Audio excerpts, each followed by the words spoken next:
Assalamualaikum warahmatullahi wabarakatuh. Selamat pagi. Pada pertemuan yang lalu, kalian sudah belajar ikatan ion dan kovalen. Maka hari ini kita lanjutkan materi kita pada ikatan hidrogen, logam, dan gaya antar molekul.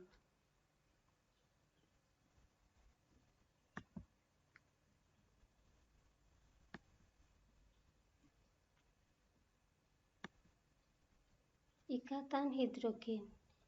Ikatan hidrogen terjadi antara molekul-molekul yang mengandung atom hidrogen dengan atom lain yang sangat elektronegatif seperti F, O, dan N. Adanya ikatan hidrogen mengakibatkan titik didihnya tinggi. Jadi pada contoh-contoh berikut H2O, HF, NH3, CH3OH, dan C2H5OH. Ini titik didihnya tidak sesuai dengan perkiraan.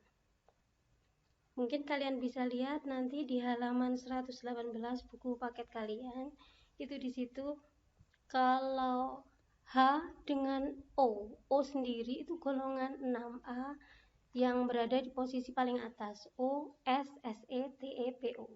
Nah, itu sejalan dari bawah ke atas itu titik didihnya itu kalau berdasarkan teoritis, maka untuk H2Te dimulai dari Te ya. H2Te itu min 2, sedangkan H2Se min 41, H2S min 61. Maka akan diperkirakan semakin ke atas kedudukannya, jadi O paling atas. Harusnya O itu diperkirakan minus sekitar 81.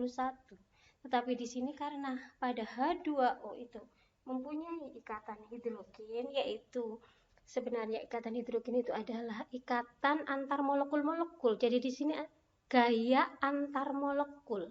Nah, karena gaya antar molekul itulah maka titik didih dari H2O itu tinggi, yaitu 100 derajat Celcius. Nah, perlu kalian coba pikirkan kalau dia mempunyai titik didih min 81 sesuai teoritis ya, maka kira-kira kita mau minum apa di suhu ruang seperti ini? Suhu ruangan kita 25 derajat Celcius. Sementara H2O kalau mendidih di min 81 aja sudah mendidih, di 25 derajat Celcius kita ambil mungkin dia sedang menguap ya, bergolak-golak seperti itu. Nah, ternyata di sini Tuhan menciptakan adanya ikatan hidrogen di dalam H2O di samping ikatan kovalen. Nah, itu yang perlu kita syukuri. Ternyata Tuhan sayang terhadap kita, yaitu menciptakan ikatan hidrogen yang ada di dalam H2O. HF juga demikian. Pada NH3 juga demikian nih, air kencing kita mengandung NH3. Maaf ya. Nah, karena itu ilmu harus disampaikan. Berbeda dengan ikatan ion dan ikatan kovalen yang terjadi antar atom unsur, untuk ya di sini ikatan hidrogen itu terjadinya bukan karena ikatan antar atom unsur, tetapi pada antar molekul-molekul yang mengandung atom hidrogen. Maka ini masuk ke dalam gaya antar molekul. Mari kita lihat gambarnya. Oke. Ini contohnya. Jadi bukan ikatan antara H dengan O yang ada di dalam H2O, tetapi H dengan O, antara H dengan O yang satu dengan H dengan O yang lain dalam molekul-molekul H2O misalnya seperti ini. O dengan H nih. Molekul yang ini kita lihat pada O-nya, yang ini pada H-nya seperti ini. Nah, garis putus-putus inilah disebut ikatan hidrogen. Pada HF juga demikian. HF yang satu dengan HF yang lain seperti itu. NH3 yang satu dengan NH3 yang lain juga seperti itu. Jadi garis putus-putus yang ada di gambar tadi itulah yang disebut ikatan hidrogen. Kemudian ikatan yang keempat adalah ikatan logam. Ikatan logam adalah ikatan antar atom dalam suatu logam. Ikatan ini terjadi karena rapatnya susunan atom-atom sehingga elektron pada kulit terluarnya atau evalnya bergerak dari atom yang satu ke atom yang lain. Kalau kita gambarkan seperti ini, nah ini contohnya pada atom-atom natrium atau besi, bisa juga pada logam yang lain. Ini muatan positif ini adalah inti atomnya ya. Jadi di logam itu muatan positifnya kelihatan seperti ini inti atomnya, kemudian elektron mengelilinginya itu harusnya ya. Nah, di sini elektronnya satu yang dengan elektron yang lain dalam atom-atom itu berjejer-jejer seperti ini, seperti awan elektron atau lautan elektron yang bebas bergerak dari atom yang satu ke atom yang lain. Nah, inilah yang membuat dia kompak. Sehingga ikatan logam ini ketika kita tempa logam besi ataupun logam yang lain, itu dia tidak terjadi pemutusan ikatan. Dia hanya terjadi pipih dia. Dipukul lagi, lebih pipih lagi mungkin ya. Pukul-pukul pipih. Jadi dia ini kuat ikatannya ya. Ditempa apapun kuat. Beda dengan ikatan kovalen. Contoh C dengan C dalam satu gumpal arang. Dipukul, hancur arang itu. Berbeda dengan ini. Kalau dipukul, dia hanya terjadi pergeseran awan elektron. Oke, itu bedanya antara ikatan kovalen dan logam. Sekarang yang berikutnya adalah gaya antar molekul. Salah satu contohnya tadi juga pada ikatan hidrogen. Sekarang gaya antar molekul adalah gaya tarik-menarik antar molekul yang saling berhubungan. Gaya antar molekul berbeda dengan ikatan kimia. Ikatan kimia seperti ikatan ionik, kovalen, dan logam. Semuanya adalah ikatan antar atom dalam membentuk molekul. Sedangkan gaya antar molekul adalah gaya tarik antar molekul. Kita akan belajar di sini 3 macam gaya antar molekul, yaitu gaya van der Waals, kemudian ikatan hidrogen yang tadi, ya, kemudian gaya London. Agar dapat memahami gaya antar molekul dengan baik, kita harus memahami terlebih dahulu tentang apa yang dimaksud dengan dipol dalam suatu molekul. Dipol adalah singkatan dari dipolar, yang artinya dua kutub. Senyawa yang memiliki dipol adalah senyawa yang memiliki kutub positif, jadi delta positif di satu sisi, dan kutub negatif, delta negatif di sisi yang lain. Senyawa yang memiliki dipol biasanya disebut sebagai senyawa polar. Senyawa polar terbentuk melalui ikatan kovalen polar. Perlu diperhatikan bahwa dipol berbeda dengan ion. Kekuatan listrik yang dimiliki dipol lebih lemah dibanding kekuatan listrik ion. Kita pasti ingat bahwa terdapat ion pada senyawa ionik, yaitu ion positif kation plus dan ion negatif anion min. Untuk memahami antara ion, dipol, mari kita perhatikan gambar berikut.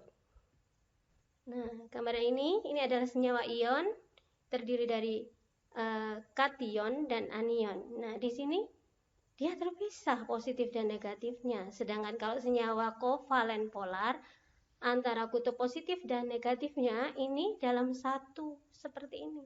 Dia baur, cuman ada kutub positif negatifnya. Sedangkan pada senyawa kovalen nonpolar, ini sama sekali tidak ada kutub positif maupun negatifnya. Jadi di sini nonpolar tidak mengandung muatan listrik. Gaya van der Waals. Kita masuk ke sini. Gaya tarik antar dipol-dipol. Berarti di polar-polar ya. Coba perhatikan. Gaya van der Waals merupakan gaya tarik antar dipol pada molekul polar. Molekul kutub memiliki ujung-ujung yang berlawanan ketika dikumpulkan, maka molekul polar akan mengatur dirinya membentuk formasi sedemikian hingga ujung yang bermuatan positif akan berdekatan dengan ujung yang bermuatan negatif dari molekul lain. Tapi tentu saja formasinya tidak statis atau tetap. Kenapa? Karena sebenarnya molekul selalu bergerak dan bertumbukan, bahkan bertabrakan, seperti itu. Catatan, molekul atau atom atau zat yang akan diam tidak bergerak jika energi kinetiknya 0. Keadaan ini disebut keadaan diam mutlak. Tercapai ini jika suhunya 0 derajat Kelvin atau minus 273 derajat Celcius, sedangkan suhu ruang 25. Jadi pada suhu ruang pasti dia bergerak molekulnya. Untuk jelasnya bisa kita lihat pada gambar berikut gaya van der Waals. Gaya van der Waals diperlihatkan dengan garis merah putus-putus. Kekuatan gaya tarik antar dipol ini biasanya lebih lemah dari kekuatan ionik atau kovalen, itu bisa dikatakan kekuatannya hanya 1% dari ikatan.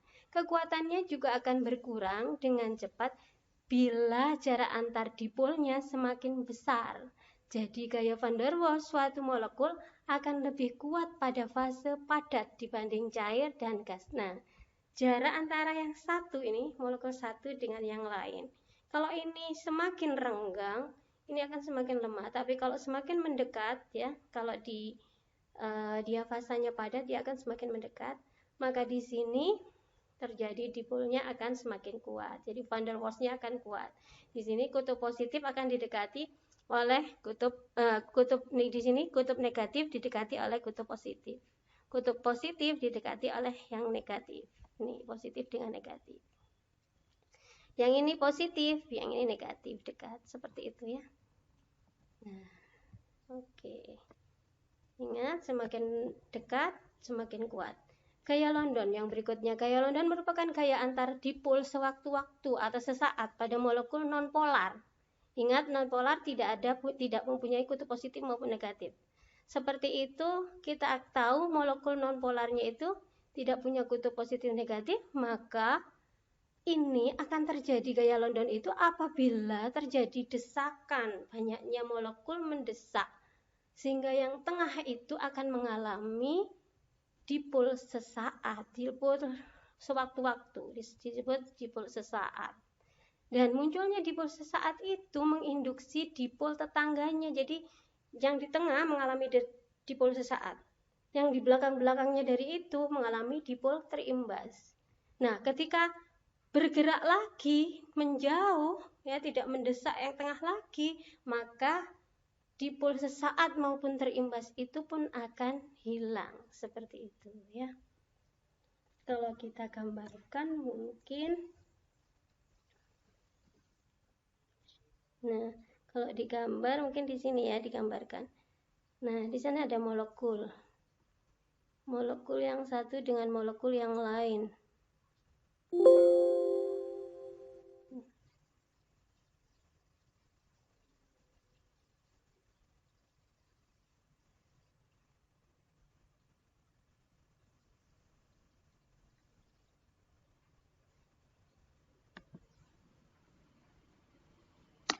Oke.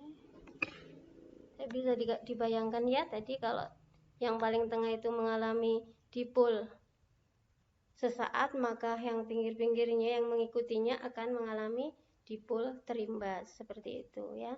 Kalau kita bacakan ini, ketika dipol sesaat terjadi akan timbul pula gaya London.